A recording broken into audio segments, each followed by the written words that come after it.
mesdames et messieurs, nobles téléspectateurs de l'émission Un livre médité. L'expérience spirituelle à laquelle nous convie la vie de la sœur Marie-Clémentine Ngapeta est une des plus passionnantes. Sa courte existence ressemble à un météore spirituel qui a traversé le ciel de la foi des chrétiens catholiques de toute la République démocratique du Congo et ceux du monde entier. Et la fin tragique de sa vie montre combien, en ces temps de relativisme moral, il est encore possible à certaines personnes de vivre juste pour Jésus seul.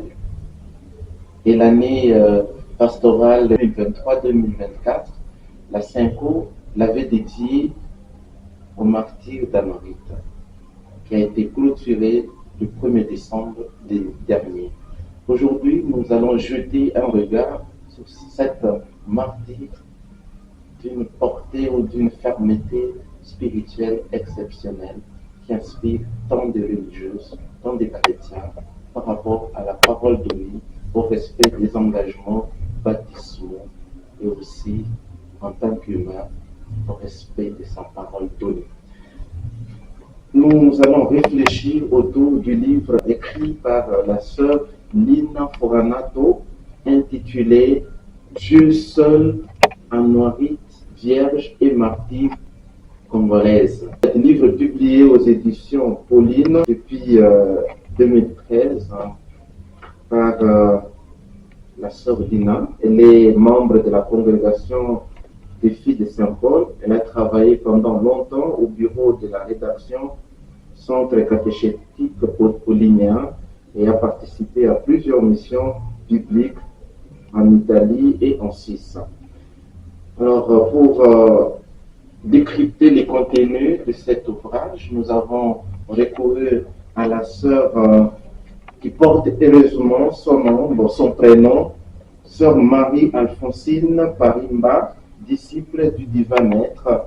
C'est elle qui va nous aider à comprendre les contenus de ces livres autour de notre martyr Anorite Ngapeta. Bonjour, révérende sœur. Bonjour. Alors, avec vous, nous allons parler de ces livres dédiés entièrement à la vie d'Anorite Ngapeta. La toute première question, c'est pourquoi les épithètes vierge, martyr mettent en avant les titres de ces livres? Pour parler de vierge, martyr, pour identifier la vie de Ngapeta Anorite, Clémentine, permettez ce chamboulement de son nom. On appelle Alphonsine, Clémentine, Anorite Ngapeta. Alors on lui ajoute martyr, vierge. Pourquoi? Parce que ces livres parlent d'une vie, d'une histoire, de la bienheureuse Anorite et qui a donné sa vie. Elle est passée par l'épée, donc elle a donné sa vie par le martyr. Et comme consacrée, donc elle avait, n'est-ce pas, fait le vœu de chasteté et du coup, elle a gardé cette pureté pour Dieu seul, pour Jésus seul. Et alors, parce qu'on parle encore écrit d'Anorite Ngapeta, qui est-elle concrètement? Une brève biographie d'elle. Oui, Anorite Alphonsine est une jeune fille religieuse africaine de la nationalité congolaise. Alors, elle est née le 29 décembre 1941 dans un village appelé Mandabone, aujourd'hui Bédégao, sur la route d'Issiro, à 10 km de Wamba, dans la province de la Tchoupo. Donc, à la naissance. Anciennement dans la grande équatoriale, dans la grande orientale de Mambré, côté qui s'en Alors, à la naissance, elle s'appelait Ngapeta, qui signifie la richesse trompe. La richesse trompe. Et son papa s'appelait Amici, sa maman Julienne Issoudé, et donc elle avait aussi ses sœurs. Donc elle n'a pas eu de frères. Donc elle avait ses sœurs Bernadette, Suzanne, Léontine, Thérèse et Pauline. Et son nom de baptême, c'est Alphonsine. C'est à la profession religieuse qu'elle reçoit le nom de Clémentine. Alphonsine, nom de naissance, nom prénom de famille. Lors de la profession religieuse, elle reçoit un autre prénom, Clémentine. Et puis, en Noirite, c'est-à-dire, c'est toujours un nom familial. Oui. Et Nengapeta, nom de famille. Mais vous l'avez dit, Nengapeta, ça signifie quoi? Nengapeta signifie la richesse trompe. La richesse trompe. Alors, la virginité de Clémentine en Noirite, est-ce une valeur eschatologique ou anthropologique liée à ces principes de vie ou une grâce divine? Elle voulait à tout prix qu'à un moment où la réserve, je dois être martyr. C'était sa hantise. Et je ne pense pas que ce soit cela, parce que, comme vous le savez, tout baptisé, tout chrétien vise une fin qui est la sainteté. Donc, nous tendons vers la sainteté. Donc, toute notre vie, nous voulons à ces grands jours, nous soyons saints.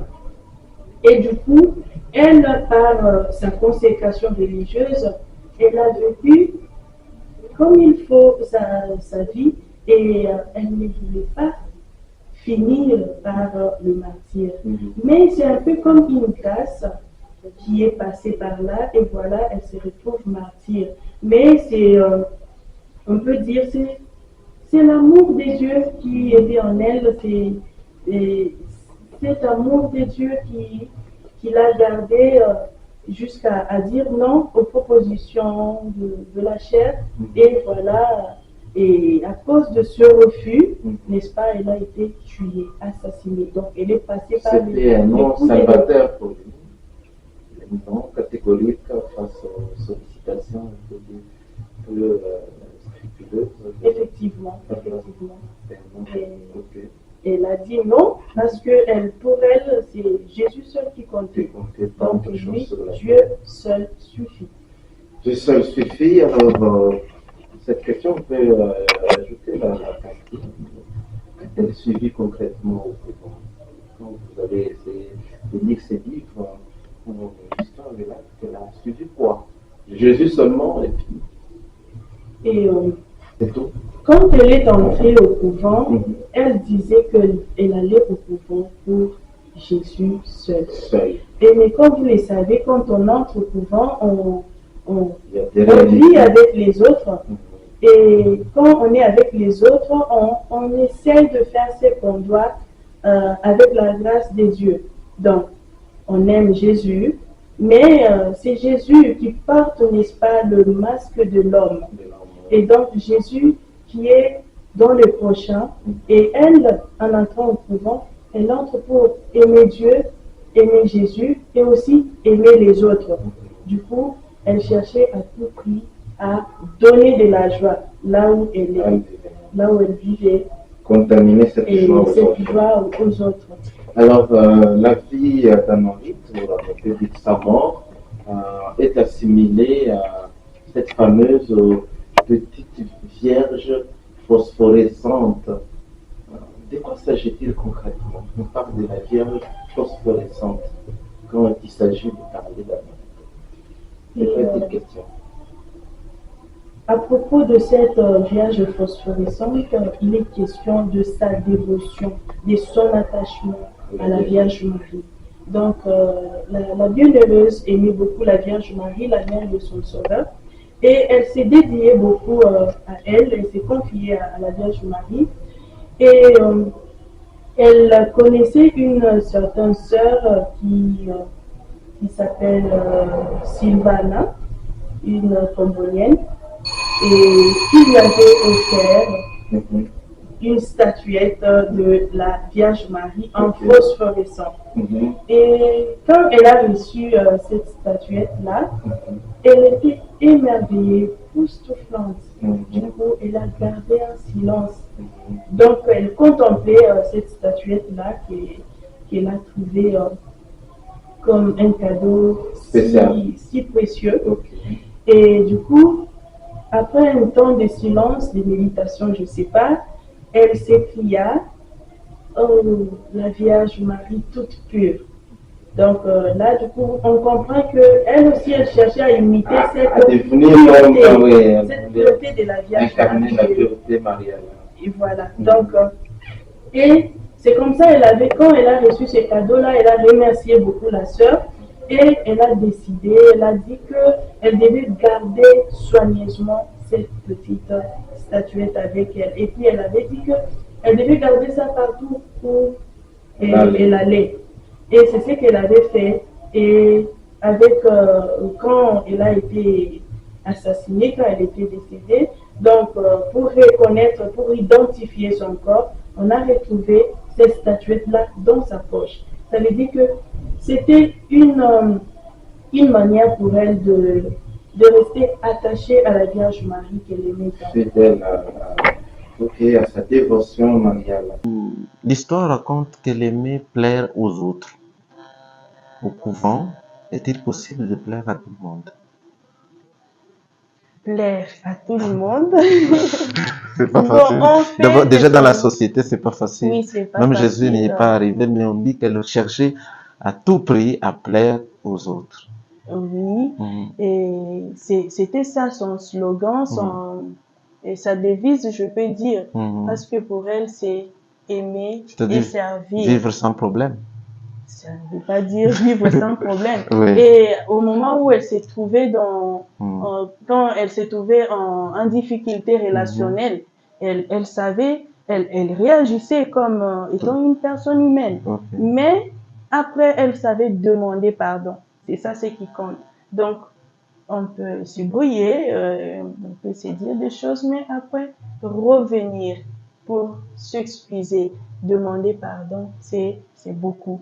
Et pour elle, aimer et faire plaisir, c'est ça ce qui comptait. Donc, même dans la communauté, faire en sorte que tout le monde soit en joie, chaque personne se réjouit et on sait qu'elle était aussi serviable, elle était généreuse, charitable, et donc du coup, elle pouvait rendre service. Sans se plaindre, sans trop se plaindre. Alors, comment vous expliquez, révérende sœur, vous avez lu ces livres avec intérêt. Comment vous expliquez ce paradoxe chez Anouarit? L'histoire raconte qu'elle était d'une nature péreuse, mais face aux sollicitations un tout petit peu sollicitations peu logiques du colonel tout drogué qui cherchait à abuser d'elle, elle a tenu tête. C'était grâce à quoi qu'elle y était arrivée? Je pense que je ne dirais pas qu'elle était peureuse, mais plutôt le contraire. Elle était courageuse. Courageuse dans la peur ou...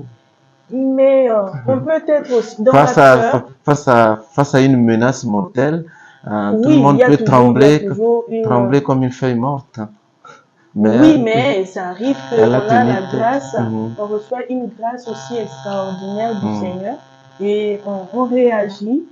Mais imaginez-vous si on est en train on vient nous dire que voilà, on tire par-ci par-là. Est-ce que nous allons rester comme ça, même si tout le monde sera tu terrifié, intrépide. Et voilà, on peut même sauter le mur sans se rendre compte, parce que ça c'est quelque chose comme de l'autodéfense. C'est naturel. Oui. Donc c'est quelque chose de naturel qui nous pousse, qui peut agir. Mais dans ce cas ici, je dirais que elle n'est pas tout à fait heureuse parce que quand on voit, même dans les expériences, elle était toujours celle qui partait la première.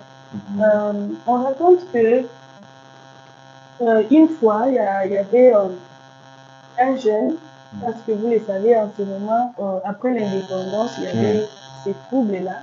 Et il y avait un jeune militaire qui est allé à l'école et il cherchait à menacer la directrice qui était une Belge. Et Anne-Marie, de là où elle était, on ne l'avait pas appelée. Elle est sortie avec un bâton à la main.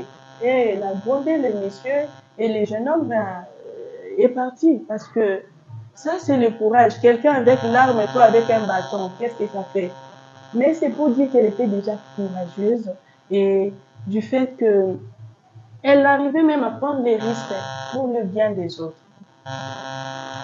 Une religieuse exceptionnelle. Alors, avant sa béatification, selon la tradition catholique, il y a toute une série de témoignages qui en suivent et tout, mais quels étaient les témoignages les plus marquants qui a retenu l'attention de l'Église et qui inspire aussi conviction pour qu'on puisse demander l'intercession de la bienheureuse Anouarite, que les chrétiens puissent aussi prier avec Anouarite.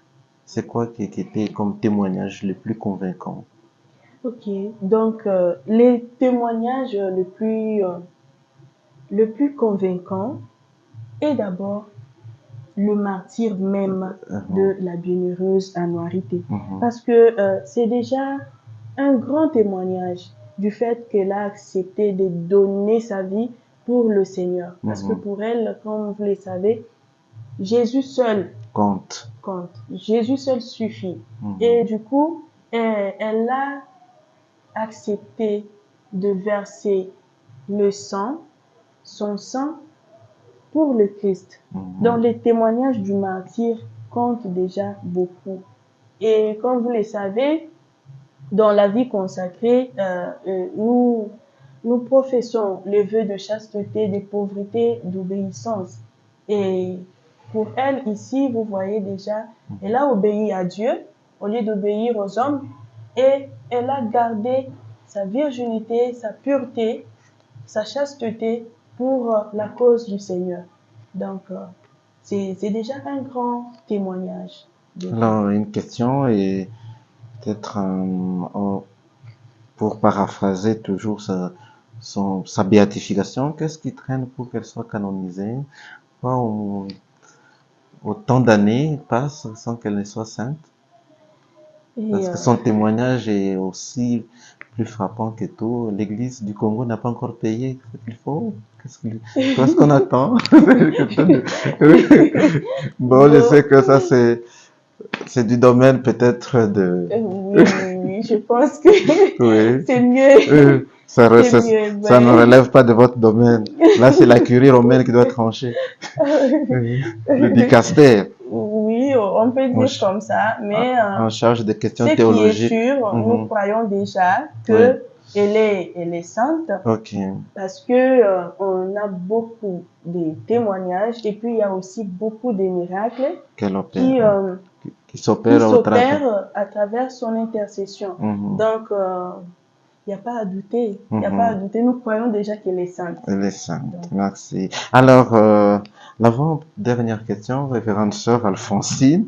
Comme nous parlons de la sœur Alphonsine Clémentine, la vie de Clémentine Nengapeta est vue sous le prisme d'une religieuse modèle d'engagement, de fidélité et puis de fidélité aux promesses baptismales. Quel regard portez-vous sur la vie laïcale des catholiques du moment et des témoignages des religieux actuels? Est-ce un espoir ou une déception par rapport à ce qui se raconte dans le monde religieux? Pédophilie ou non pédophilie, c'est et Anouarite qui est l'exemple d'une vie religieuse non jamais incontestable même. Est-ce qu'il y a de l'espoir que la vie, toute vie est jonchée parfois de faiblesse et de force? je pense que tout est grâce. Ouais. Et vous savez, la grâce de Dieu passe par tout ça. Et la fois passée, quand je faisais l'émission sur la généalogie de Jésus, Ouais. quand vous voyez même là, on voit que la grâce de Dieu passe même à travers des personnes qui n'ont pas vraiment Qualité. des témoignages aussi forts que ça. Mais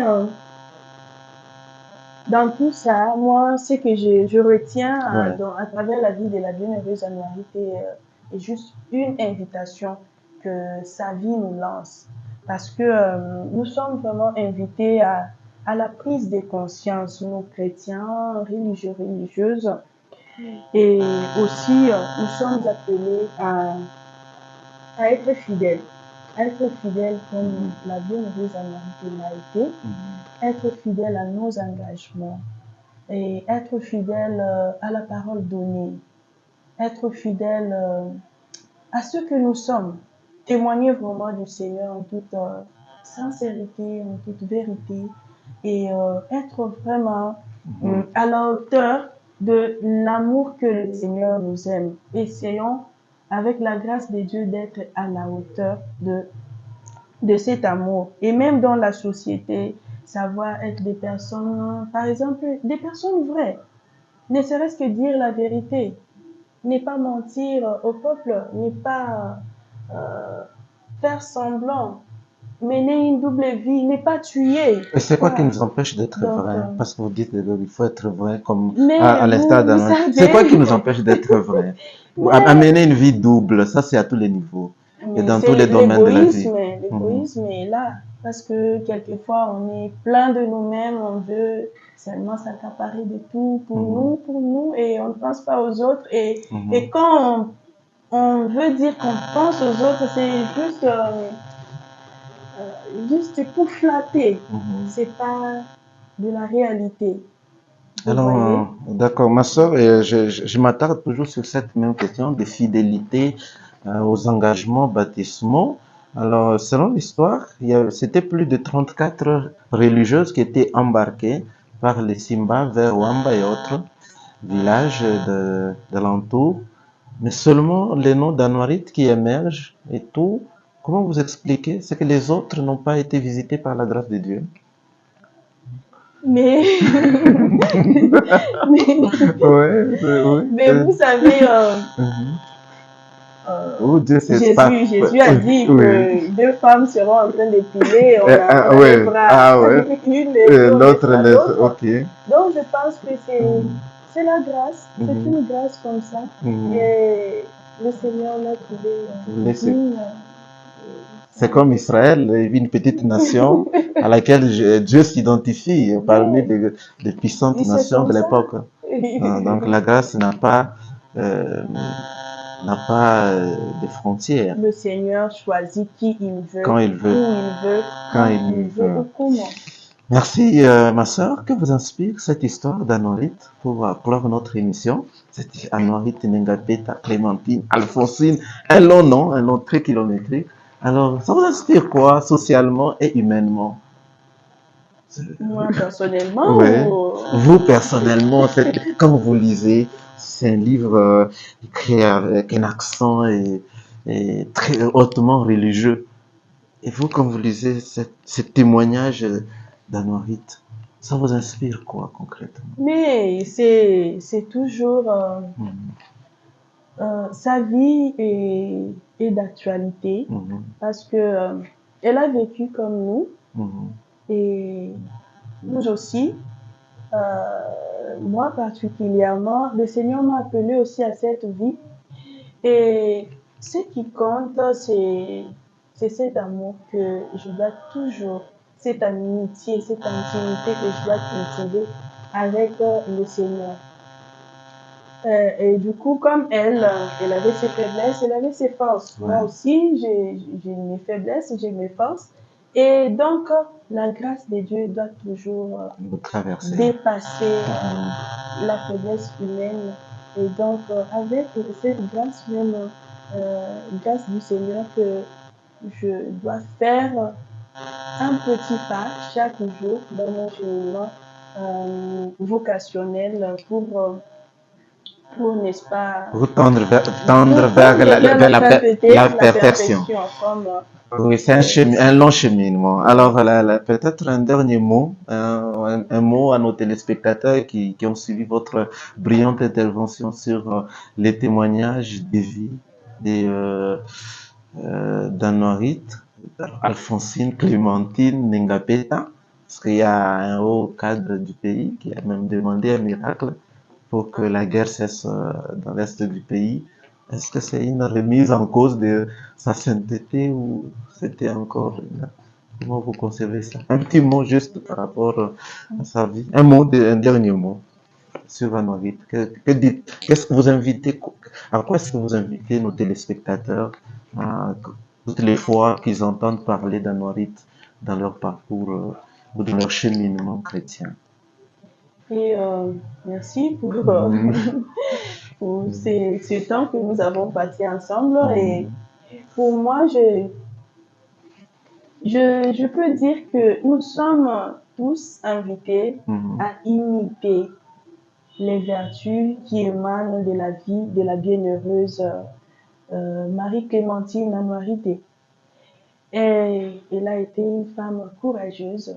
Et donc, nous sommes appelés à, à l'imiter dans cette vertu de courage et aussi à la fidélité à la parole donnée et aussi imiter ces vertus de générosité, de charité.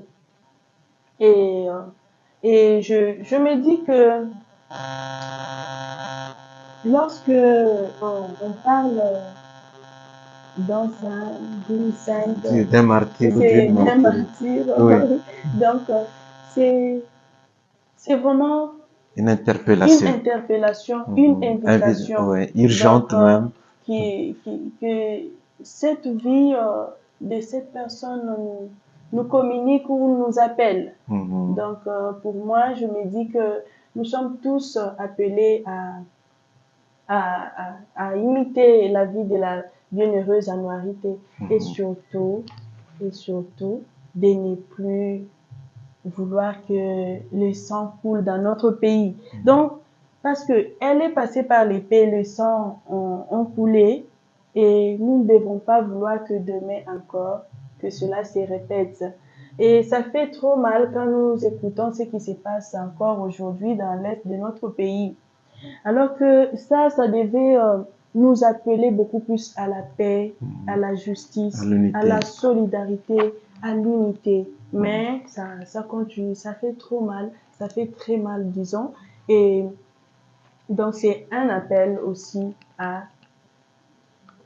Au sens de au sens de responsabilité responsabilité politique et et bon, aussi. politique, comme vous le voulez, et puis aussi à l'Église de toujours prier pour que la paix vienne dans notre pays, pour que le Seigneur intervienne aussi d'une manière ou d'une autre, je pense. Ce sera là le dernier mot, hein, le mot de la fin, ma révérende sœur Alphonsine, Marie-Alphonsine Pariba, Parimba. Parimba, j'y arrive, disciple du divin maître, donc sœur disciple du divin maître. Vous avez lu ces livres dédiés qui retraçaient globalement la biographie, l'histoire telle qu'elle s'est passée de Marie-Clémentine Anoirité. Un livre disponible chez les filles de Saint-Paul euh, sur l'Omami. Ici, l'auteur ou l'autrice, c'est la sœur Lina Faronato. Le titre, c'est Dieu seul, Anorite, vierge et martyre congolaise. Vous voulez en savoir plus sur la vie d'Anorite, venez vous procurer cet ouvrage qui va vous inspirer, vous aider à transformer votre vie tant spirituelle, humaine et même morale, à rester fidèle aux engagements tous azimuts que vous prenez au quotidien, surtout au respect de la parole donnée dans le monde caractérisé par un relativisme moral. Alors, à tous et à chacun, de venir découvrir, lire et déguster les délices que contient ces livres aux sonorités spirituelles et qui attisent notre foi en tant que chrétien catholique, en tant que aspirateur ou aspirant à la sainteté et à la perfection. C'était un plaisir de vous présenter cette émission, ce magazine, Un livre, 1000 idées. À la présentation, c'est Samuel Chibouete Isala. Nous disons un grand merci à la révérende sœur Marie Justine pour la prise du mot, à la sœur Gloire aussi. Nous ont permis les deux à vous parvenir dans vos maisons. Nous disons un grand merci à notre superviseur, Monseigneur Adolphe Soloci. Et un grand merci à toute l'équipe technique de la radio-télévision Umoja, émettant depuis la ville de Lubumbashi. Ciao, à la prochaine. Garde, je te dirai ce que tu deviens.